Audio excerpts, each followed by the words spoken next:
आज धम्मचक्र परिवर्तन दिनानिमित्त मी तुम्हाला माझा संपूर्ण अनुभव सांगणार आहे। लेझिम सरावाच्या दिनाची पूजा करण्यापासून ते मिरवणुकीचे कपडे घेईपर्यंत, मिरवणुकीला जाण्यापासून ते मिरवणुकीत फुल एन्जॉय करेपर्यंत, लेझिम खेळण्यापासून ते मिरवणूक संपेपर्यंत आणि शेवटी मिरवणूक संपल्यानंतर दमून घरी येईपर्यंत हा माझा संपूर्ण अनुभव मी आज तुम्हाला सांगणार आहे। प्रबुद्ध भारत तरुण मंडळ उर्फ पीपी ग्रुप कोल्हापूर जिल्ह्यातील सर्वात प्रभावशाली मंडळांपैकी एक श्री आनंददादा चंदनशिवे यांच्या प्रेरणादायी मार्गदर्शनाखाली दरवर्षी धम्मचक्र परिवर्तन दिनानिमित्त निघणारी ही भव्य मिरवणूक यावर्षी आणखीनच दिमाखात आणि उत्साहात होती। हजारो कार्यकर्त्यांच्या गगनभेदी उपस्थितीत दणदणीत लेझिम ताफा, आकर्षक सजावट आणि शिस्तबद्ध रचनेत उमटलेला परिवर्तनाचा हा नाद संपूर्ण सोलापूरकरांनी अनुभवला। एक रेकॉर्ड ब्रेकिंग क्षण ही एक मिरवणूक नव्हती, हा एक अभिमान होता। आणि तुम्ही अजून आपल्या चॅनलला सबस्क्राईब केलं नसेल तर आता नक्कीच करा, कारण असे भरपूर अनुभव मी तुम्हाला सांगणार आहे। सुरुवातीपासूनच सुरू करूया। मिरवणुकीच्या अगोदर आपण लेझिमचा सराव घेतो। प्रबुद्ध भारत तरुण मंडळ या चौकामध्ये आपला लेझिमचा सराव होतो। या सरावादरम्यानचे अनेक व्हिडिओज हे माझ्याकडे आहेत आणि हा त्याचपैकी एक व्हिडिओ आहे।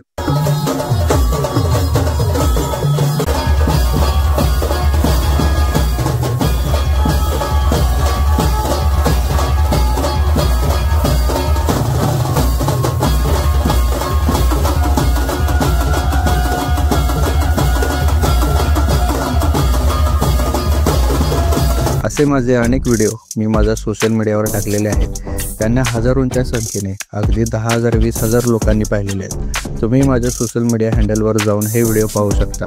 माझ्या सोशल मीडिया हँडलची लिंक मी या डिस्क्रिप्शन बॉक्समध्ये देत आहे। लेझिमचा सराव झाला, निर्णयही ठरला आणि तो दिवस आला। सकाळी मी आणि माझे सर्व मित्र मिरवणुकीचे कपडे घेण्यासाठी आपल्या मंडळाच्या कार्यालयामध्ये पोचलो आणि आपले सर्व कपडे घेतलं। त्यानंतर घरी जाऊन मस्तपैकी जेवण करून मी तयार झालो। थोडेफार मी भरपूर फोटोशूट केला। मग आम्ही मिरवणुकीला जाण्यासाठी निघालो। मिरवणुकीसाठी मी आणि धम्मदीप दादा हे गाडीने छत्रपती शिवाजी महाराज चौकामध्ये पोहोचलो। छत्रपती शिवाजी महाराज यांच्या अश्वारूढ पुतळ्यास अभिवादन करून आपण आपल्या मिरवणुकीची सुरुवात करतो। महाराजांच्या पुतळ्यास अभिवादन केलं आणि तेथे उपस्थित मान्यवरांच्या हस्ते आपल्या या मिरवणुकीची सुरुवात झाली। या मंडळाची आणि या लेझिम ताफ्याची भव्यता इतकी मोठी आहे की दरवर्षी हजारोंच्या संख्येने कार्यकर्ते येथे उपस्थित राहतात आणि लेझिमचा डाव अतिशय दिमागदार पद्धतीने सादर करतात। लेझिमचा डाव खेळण्यासाठी आपल्या रांगेची भव्यता ही इतकी मोठी आहे की छत्रपती शिवाजी महाराज चौक ते मेकॅनिक चौक एवढ्या मोठ्या अंतरापर्यंत ही रांग पसरलेली असते आणि हजारो कार्यकर्ते उपस्थित राहून हा लेझिमचा डाव सादर करतात। क्यों हिला डाला ना। पोहोचल्यानंतर पाहिलं की आपल्या मिरवणुकीच्या सर्व गाड्या अगदी दिमाखात उभ्या होत्या। हजारो संख्येने कार्यकर्ते हे हळूहळू त्या ठिकाणी जमावत होते आणि अशा रीतीने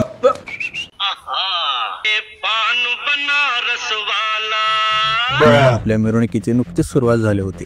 हे बघा, ही आपल्या एका मिरवणुकीची एक गाडी आहे। या गाडीवर एक मोठी स्क्रीन लावलेली आहे आणि त्या स्क्रीनवर आपण केलेल्या लेझिम सरावाचे सर्व व्हिडिओ दाखवले जात आहे। आपल्या मिरवणुकीतील लेझिमचा डाव सुरू झाला।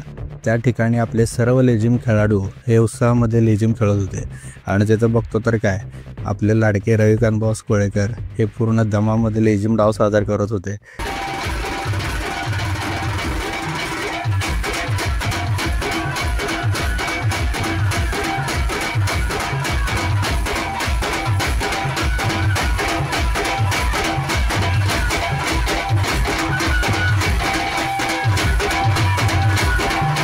सम्राट आनंददादा हे सुद्धा पूर्ण जोशामध्ये लेझिमचा डाव खेळत होते।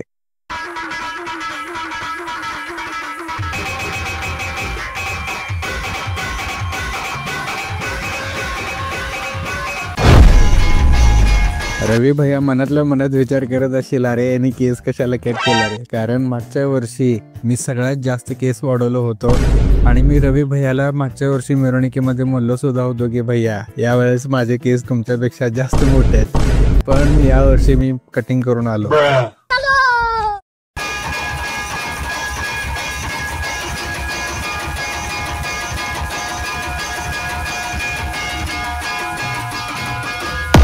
मी आज एक प्रयोग करायचं ठरवलंच होतो. म्हणलं आपल्या लिजिमची एकंदरीत रांग ही नेमकी किती मोठी आहे हे एकदा बघायलाच पाहिजे. म्हणून मी आपल्या डेकोरेशनच्या गाडीपासून ते साऊंडच्या गाडीपर्यंत चालत जायचा निर्णय घेतला. मी फ्रंट कॅमेरा सुरू ठेवून सतत व्हिडिओ शूटिंग करत होतो आणि जेणेकरून डेकोरेशनची गाडी ते साऊंडची गाडी या दोन्ही गाड्यांमध्ये चालत जायला आपल्याला किती वेळ लागतो आणि किती कार्यकर्ते हे लिजिमचा डाव खेळण्यासाठी उभे आहेत हे आपल्याला लक्षात येईल. पण ही लिजिमची रांग इतकी प्रचंड मोठी होती की तुम्ही कल्पना सुद्धा करू शकणार नाही. इतकी मोठी की मध्येच मला माझा व्हिडिओ पॉज करावा लागला आणि साऊंड कडील लिजिम रांगेचा मला स्वतंत्र व्हिडिओ काढावा लागला. क्या बात है. चला म्हणलं आता खूप थांबलंय, आता आपण पण लिजिम खेळायला पाहिजे. मजा नहीं आ रहा है. वो देख. अभी मजा आएगा ना भिड़ो.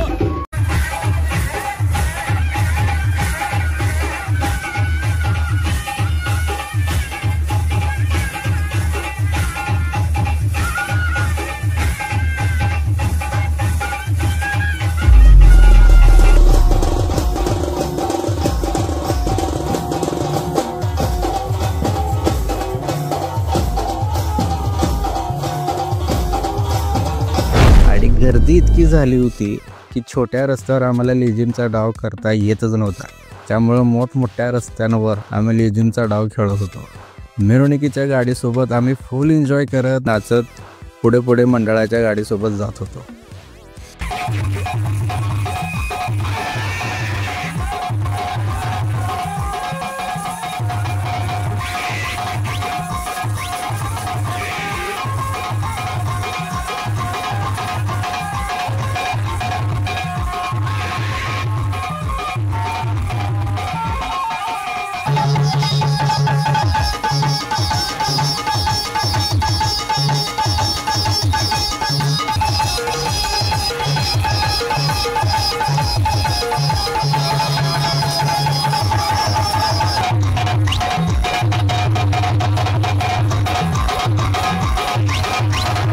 मिरवणुकीची वेळ ही संपत आली होती.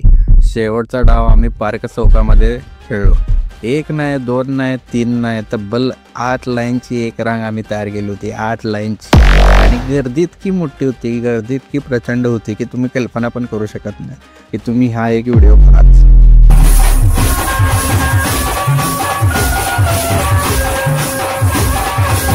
सर्वजण लेझिम कमी आणि नाचत जास्त होतो.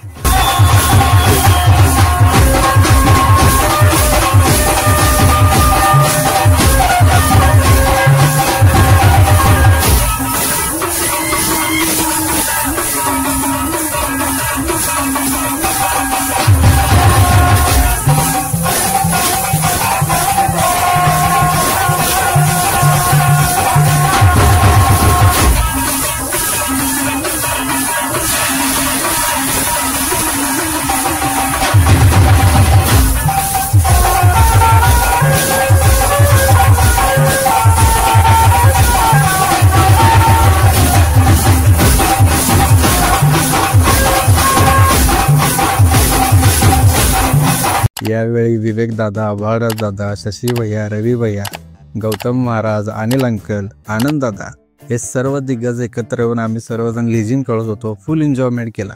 आणि लेझिम संपल्यानंतर आम्ही सर्वजण एकमेकांशी भेटलो, एकमेकांसोबत फोटो काढले आणि त्या क्षणाचा आनंद व्यक्त केला. नंतर आम्ही कार्यालयावर गेलो. तिकडे दादांशी पुन्हा भेट झाली. त्यांच्यासोबत एक मस्त सेल्फी घेतला. त्यानंतर मी दमून आपली पांढरी ॲक्टिवा घेऊन घरी आलो. झोप लागल्या झोप. आणि special thanks to my brother Shantanu. त्यांच्या मेहनतीमुळेच हे सगळं व्हिडिओ तयार झालेले आहेत. आपण पाहत असलेले प्रत्येक व्हिडिओचं शूटिंग हे शांतनूनच केलेलं आहे. स्पेशली थँक्स टू अनिल अण्णा, गौतम महाराज, आदित्यजी, सुमितजी, प्रथमेशजी, सिद्धार्थजी, आशिषजी आणि सर्व मित्रबंधू. आपल्या सर्वांच्या प्रयत्न आणि मेहनतीमुळे ही मिरवणूक अतिशय शिस्तबद्ध आणि आकर्षक पद्धतीने पार पडली. याबद्दल मी आपल्या सर्वांचे मनापासून हार्दिक अभिनंदन करतो आणि आभार मानतो. आणि तुम्ही अजून आपल्या चॅनलला सबस्क्राईब केलं नसेल तर आता नक्कीच करा, कारण असे भरपूर अनुभव मी तुम्हाला सांगणार आहे.